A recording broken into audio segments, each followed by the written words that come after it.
aí você separou e ao mesmo tempo quebrou. Quebrou, por quê? Mas aí tem uma explicação pra isso. Com todo mundo vai acontecer isso. A tua desestrutura emocional. Em que pilar eu me agarro? Nenhum! Entendeu? Eu não tinha nenhum pilar para me agarrar. Não tem como você não quebrar. Quem quebrou primeiro? A relação pessoal ou a empresa? A minha empresa. Então, a minha empresa faz com que eu já comece a me preocupar com dinheiro, com escassez. Então, automaticamente, o relacionamento me levava para um sentimento de insegurança, de medo, de ciúmes. Nanana. Tá tudo interligado. Hoje é o que eu ensino, tudo interligado. Então, aí eu vou pensar, não tenho família na cidade, não tenho ajuda de ninguém. Tá bom, mas eu tenho pilar fé. Eu não tenho mais fé. Por quê, Joel? Como que Deus pode ter feito isso com alguém tão boa quanto eu? Conhece essa história, gente? Não é isso que a gente pensa? Eu sou boa? Eu sou honesta? Eu sou correta? Eu faço tudo certinho? Eu não prejudico ninguém? Como que Deus permitiu isso comigo? Então eu virei ateia. Não acredito mais em Deus. Durante 1 ano e meio, eu não acreditava mais em Deus. Então em que pilar que eu me agarro para subir daqui? Nenhum. Então qual é a solução? É a morte. Como gestora, por que você quebrou? Porque você falou que quebrou primeiro no trabalho, depois no relacionamento. O que aconteceu? Onde você errou? Paixão. Paixão, ou seja, amor. Eu deixei de amar aquilo que eu fazia. Mas se eu fosse uma boa empreendedora, eu teria ido para outros negócios que pudessem me dar aquela ocitocina, serotonina, adrenalina, aquele sentimento de bem-estar, de prazer, que eu tô fazendo aquilo que eu amo. Tá bom. Mas eu não tinha essa. Quantos aninhos eu tinha? Né? Claro que isso não é justificativa. Mas eu não amava mais o que eu fazia. E ao mesmo tempo que eu não amava mais o que eu fazia, eu não me sentia capaz de fazer outra coisa. Bingo. Eu não fui buscar o curso, o mentor, o treinador, que hoje o que a gente faz. Uma pessoa que hoje nos procura, que vai consumir nosso conteúdo, que vai nos contratar, ela não vai falir, ela não vai chegar nesse lugar. Nunca. Nunca, ela não precisa. Porque nós fizemos esse caminho para mostrar para ela, você está aqui, então você vai ter que fazer isso aqui. Eu fiquei aguardando o universo me trazer algo. Uma coincidência. Não existe isso. É aonde eu quero chegar. É quem eu quero ser. Ou seja, qual é a meta que eu tenho. O que eu quero. E isso vai movimentar a engrenagem do universo.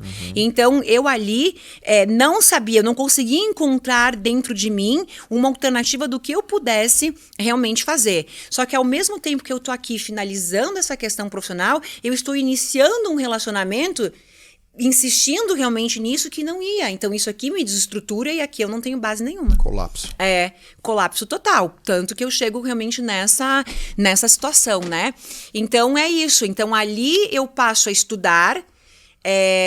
Só que daí tem um link. O meu filho, ele adoece. Ele passa 1 ano dentro do hospital. Porque o que é pior, piora. O que está ruim fica pior ainda. E por quê? Vamos explicar cientificamente isso. Qual a frequência que eu vibrava 24 horas por dia? Medo, angústia, escassez, pânico, mágoa, ódio, vingança. Claro que eu vou sentir vingança, ódio, raiva. Fui abandonada grávida. Eram as minhas... Né? Eu aqui criando os meus atores, os meus culpados. Alguém era culpado por aquilo que eu estava vivendo. Lógico, né? Então, quando você entra neste lugar, algo bom pode acontecer na tua vida? Nunca. Não existe. Não existe, só vai piorar. Só vai piorar por quê? O que eu estou vibrando? Mágoa, ódio. O que volta para mim? Mágoa, ódio. Vão voltar situações, eventos, atos, acontecimentos que me façam sentir mais o que eu estou vibrando, sentindo. Ódio, mágoa, ressentimento. Então, nada de bom pode acontecer.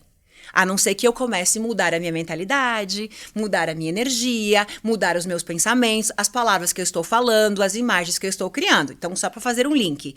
Então, para piorar mais ainda, minha empresa já não faturava, já não tinha mais dinheiro sequer para pagar o aluguel da sala, e eu morava dentro do escritório, era a única coisa que eu tinha.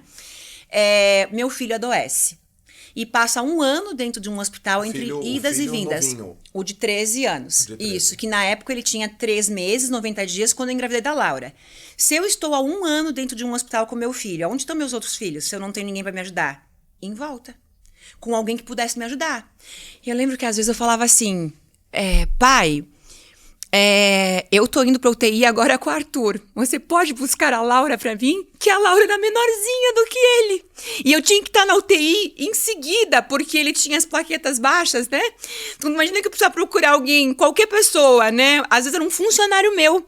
E eu morava dentro do escritório, e os meus funcionários, de uma certa forma, até me ajudavam, né? Sei lá, eu tinha que correr pra um exame, e aí a Laurinha ia ficar aqui. Você aqui trabalhando, a Laurinha aqui do ladinho com você. Pra eu poder ir até ali, porque não tinha ajuda, uma cidade que não tem ajuda de ninguém. Aí eu lembro das vezes pedir pra alguém buscar a Laura, porque eu tinha que ir pro hospital com o Arthur. Mas aí, olha que interessante. Quando eu engravidei do Arthur, o Arthur foi rejeitado. Por mim. Eu não queria aquela gravidez. Eu não queria aquilo dentro de um relacionamento que já estava terminado. Só que eu não tinha consciência. Lembra quem eu era? Mágoa, ressentimento, conflito, a vítima. Eu era vítima. Vítimas não cocriam sonhos. A vítima vai culpar alguém. Então, se meu filho está no hospital, de quem é a culpa? Minha. Totalmente minha. Meu filho está doente por minha culpa, meu filho está no hospital por minha culpa, tudo é minha culpa. Meu Deus do céu, o que eu fiz com a minha vida? Fez sentido? Se eu rejeitei o meu filho, quando eu engravidei dele, e agora ele está doente, quem é culpada? Sou eu. Então eu carregava aquela culpa por o Arthur, ainda por cima, estar doente, né? Então, nesse meio do caminho das hospitalizações, eu sempre fui positiva, igual o livro ensinava. Só que quanto mais positiva eu era, Joel, mais as coisas pioravam. E as pessoas vão dizer, mas como assim? Tem que ter pensamento positivo. Mas eu vou explicar cientificamente também. Olha que interessante, que bingo que as pessoas vão fazer. Eu vou repetir. O livro me ensinou a ser positiva. O mundo te ensina a ser positivo. Peraí que eu vou chegar na resposta. Não saiam do podcast agora. Todos os livros que eu havia lido, os caminhos que eu busquei, e aquilo que eu ensinava lá naquela mesa como headhunter, ensinando as pessoas a conseguirem emprego, era para ter pensamento positivo. Mas por que quanto mais positivo eu fosse, mais piorava?